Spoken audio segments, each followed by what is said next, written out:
Hey everybody, welcome back to the channel. So, let me catch you up where we're at on the Bronco. I was able to do some work and I thought it was gonna be simple, and so I didn't film it, and it was simple but kind of a pain. So I got this throttle linkage. I kind of retrofitted part of the old system. If you look, the old one was using this lever system that was kind of hooked into the, it was bolted to the manifold, and then used a lever system. When you actuated the gas pedal, it would push that forward, which would in turn pull this lever here back, and it was hooked to the bottom of the carb. So I just took one of these rods that was in there that had an adjustable end on it, kind of spun it to length, and now as you push the gas pedal, it'll just pull this top portion back, and then I put a return spring down there. So that should have my throttle taken care of. Next problem was vacuum. So I have the one port back there in the manifold that needed to feed that canister, which fed the timing advance on the distributor, as well as the main port also goes to the front here. So that one port back there is feeding both ports on this distributor, one through that canister and one direct from the manifold. And then there was another feed off of that goes into the carburetor here. So that is all taken care of. I got the heater hoses hooked back up. This is not their final position. I'm just gonna put it here for test drive purposes, and then I'll figure out what to do with that. Same thing with the fuel pump, not its final position. This is just for test driving purposes. I've got it mounted here to the fender, feeds out of there into the fender, over. I've got it hooked in place with that. The filter's there, and feeds into the carburetor. So that was a few hours worth of work. Should have been 10 minutes, but it fought me every step of the way. So now I'm gonna do the oil change, top off the coolant, and then we should be ready to road test this thing. I'm gonna go for a short spin at first, and then I wanna make sure the four-wheel drive's working, and just kind of look at how the frame acts when I take it through some of these gullies over here. Just a little bit of frame articulation to see how bad that frame actually is. So let me get this buttoned up and running, do the oil change, and then we'll take it out for a quick spin. All right, so nothing too cosmic on the oil change here. Just get down, pop the drain plug, and let this thing drain out. But what I did notice is I was letting it drain. I only brought out about 3 quarts of oil, 3.5. So it's either leaked or eaten a little over a quart of oil, which is something we'll have to address later. But after we drain it, getting buttoned up down on the bottom side, and then spray it with some brake cleaner just to clean it up, get rid of any residual oil, though there is tons of oil down here, but just so there's no drips, or I can notice if there are. And then we move on to the oil filter. Pop this filter off. Came off super simple, even though it's been on there for years. I like to put the date of the oil change on the new filter, just because I don't have window stickers or anything like that. And after checking to making sure the gasket came off the old one and oil in the new seal, we put that on there hand tight and then give it a little extra crank, and we are good to refill it. So this one, I had a larger 5-quart bottle and then this extra quart bottle here. I'm gonna put the quart in first because I did not have a funnel, and so I'm gonna let this one drain in, then just take and cut the bottom off of it. And so if you find yourself in the pinch and need for a funnel, this is just a simple way to make one out of the old oil bottle. Like I said, cut the bottom off, throw it back in the filler hole, and then you can use it to fill from the larger bottle.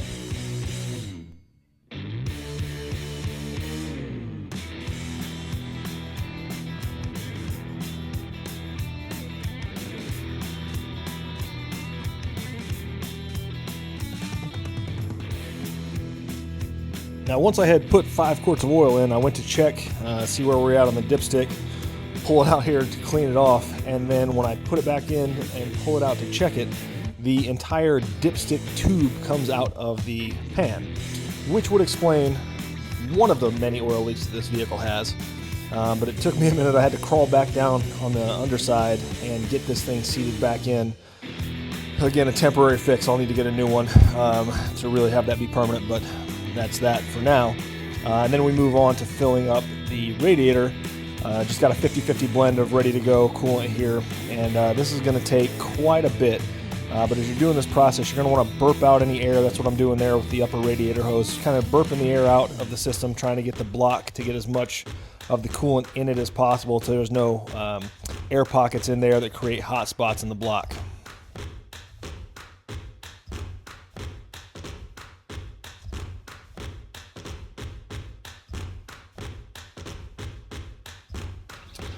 Okay, so now that we got everything, all the fluids changed and everything in there, this thing was running about a gallon low on coolant. And if you remember from the last video, we didn't take any out. So it had been running a gallon low, which makes me think there might be a head gasket issue or some other coolant leak in here, because I know this was full when we installed the new radiator. So I'm gonna give it its first crank here, see if it'll start. I hooked the S terminal back up. I've got the electric choke wired in here to this or fuse panel, I guess, fuse block I added. So let's see if we can get it to start and get it out on its first ride.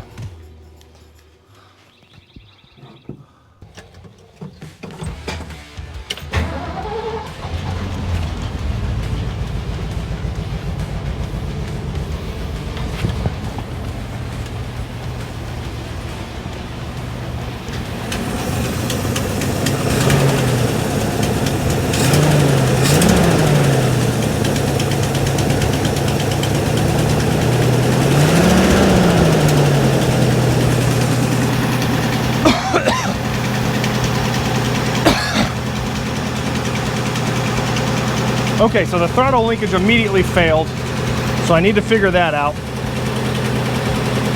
But for the time being, let's get it out of here so we can get it warmed up.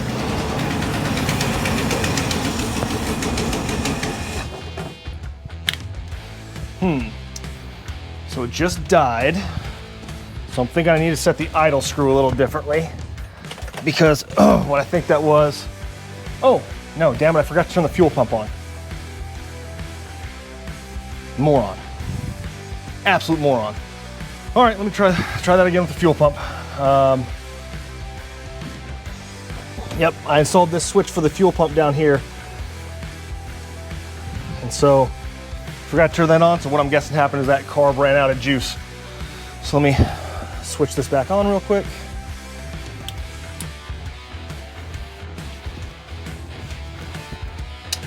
What the hell's wrong here?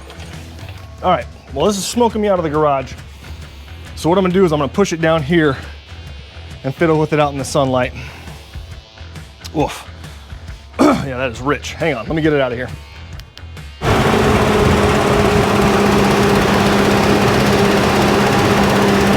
Okay, so it was the fuel pump. There were some wiring issues right here, but now that bad boy is running. There we go. We're just gonna let it sit here for a minute. Make sure she's running well. Fuel pump is fuel pumping. Sounds like a pretty nasty exhaust leak on that side.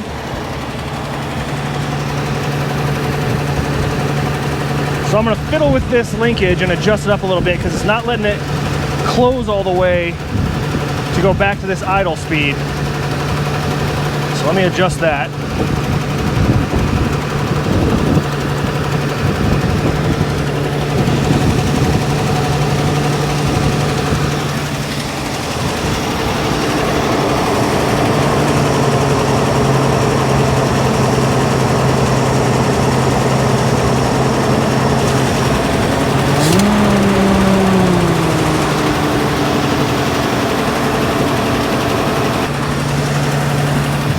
All right, I'm pretty happy with that so far. Some residual coolant down there. So what I'm gonna do is I'm gonna crank it off because I forgot I gotta take this door off before I drive it anywhere because the door doesn't open when you close it. So let me get that door off and then we should be ready for a test drive.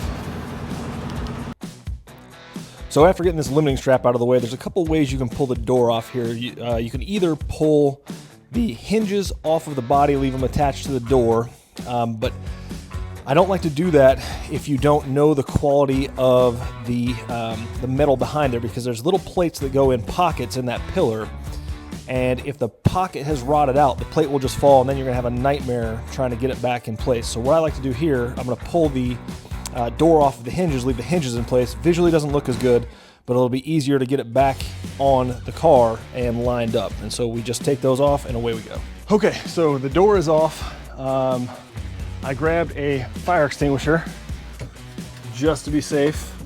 So I'm gonna take it for a quick spin. I put the spare tire on there, so now we're rolling on all four the same. I probably need to air that one up. Actually, I'll do that before I go. Because this is, you know, an unknown quantity for me, it's gonna be real short, probably just around the cul-de-sac, maybe back through here just to test the four-wheel drive. I've got the hubs locked in. It took a little bit of a effort to get those locked, but we're gonna give it a try and see how she does. Okay, let's see. Let's get this thing fired up. Let's get it started, get the fuel pump rolling.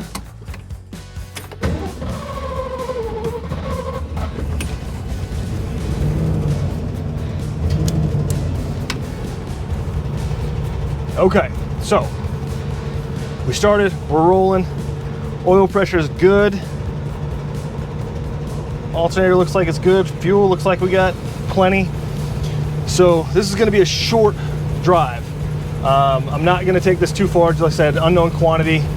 And so let's go ahead and see if we can get it. So if you've never driven a 3 on the tree before, I don't know if that's showing up in frame, but it's actually, the shift is on the column here, and that should be reverse.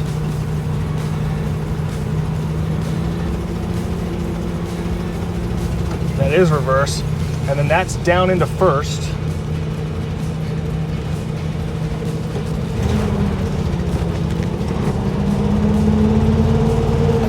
Oh, nope. There we go, that's down into first.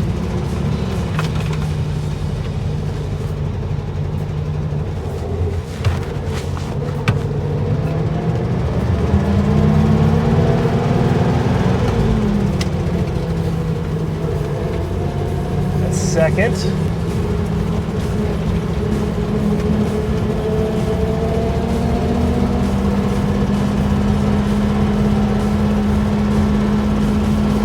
I have a feeling he might have me at 4 low.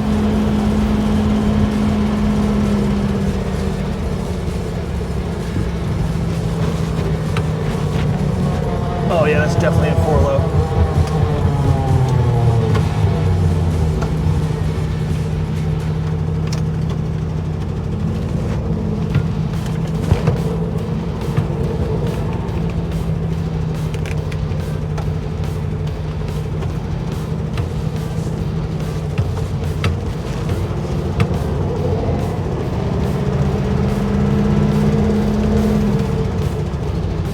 All right, let's get up here so we can get this out of 4 low.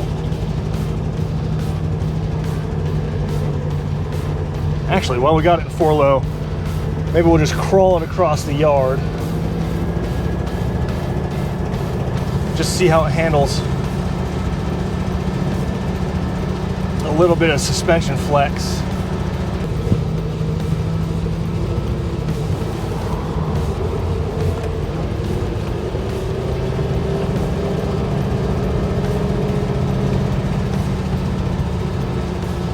See how it handles this little gully right here.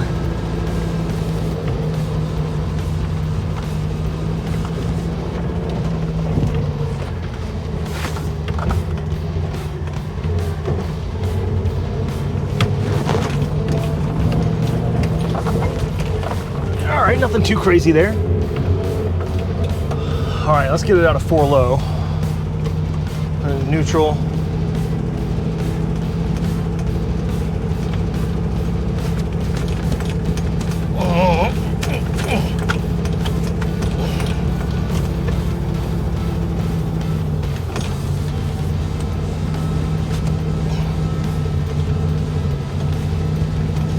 Oh man, that's stuck in 4 low. All right, well I gotta get below and figure out why that's stuck into 4 low. Well for now, let me put it in neutral. Let me unlock the front hubs. Maybe that's why the front hubs were a pain in the ass to turn in.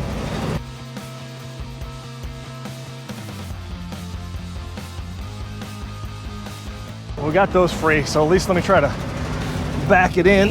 And now we'll try to figure out why we are having this thing have all kinds of issues coming out of 4 low.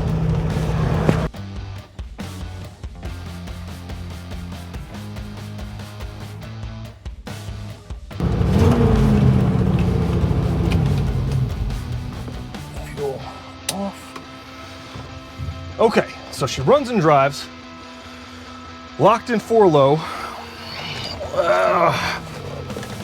Not super enthused about that, but we'll figure it out. We will figure it out. Okay, chock the wheel. This down. All right. So, thank God I didn't hit that gas tank. That would have been terrible. So, it runs and drives now. So what that means is I now got to figure out why it's stuck in 4-wheel drive, which maybe the link is just frozen. I know. I'll get under there and take a peek. And then after that, I'll start building up to a little bit longer test drive, and figuring it out. But for now, it runs and drives, and I'm happy with that. So we'll see what's next. Okay, so I was able to get it out of 4 low. As is true with most things in life, you just got to pull on it a little bit harder to get it to work. So I was able to get this detent down, get it pulled, and we're in 2 high now. I'm gonna see if I can get it started up, and we'll take it for a quick spin. So let's get this set up and get rolling. Make sure I got my fuel pump on.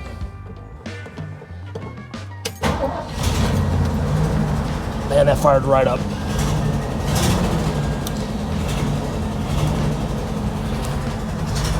I'm super happy with how quickly that fires up. That was just a touch of the gas and away she went. So let's do a quick test drive here, see what we can find out. So what is immediately noticeable is that exhaust leak. I'm pretty sure it's coming from the passenger side bank, and it is obnoxiously loud. So got to figure out what we're going to do about that.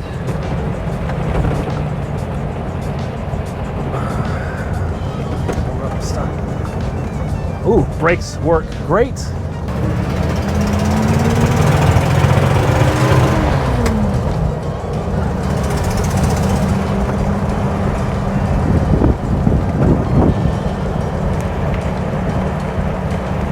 Oil pressure is good.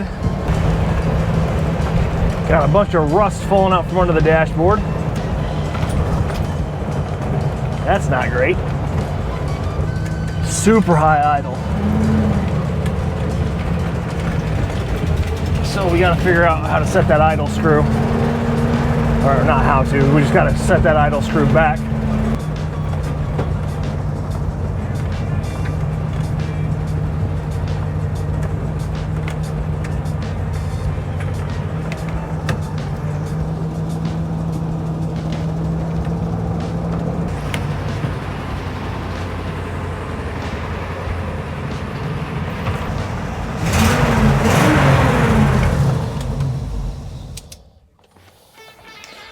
All right, well, all in all, fairly successful. Let's make sure we don't have any crazy leaks or anything. All right. A lot of smoke coming off that block. Tighten that back down. I don't see anything dripping. Yeah, it all looks pretty good. All right. All right, well, so we're running and driving. So that was a successful first test drive. Maybe, I don't know, total half a mile, maybe almost a mile. So nothing extreme, but again, right, we're gonna baby step this one in because it's been sitting for 4+ years. And you don't know what's wrong with it. So in that time, anything could have rotted out hose-wise or electrical-wise. And so you don't wanna venture out too far from home for these first couple. Just stretch your legs a little bit at a time. And hopefully if there's anything that's gonna break, it'll break close enough to the house that you won't have any problems. So with that, I'm gonna button this video up, get this all cleaned up, recheck all the fluids, make sure everything's good, and then we'll get ready for what's next. So stick around, see you guys in the next video. Thanks.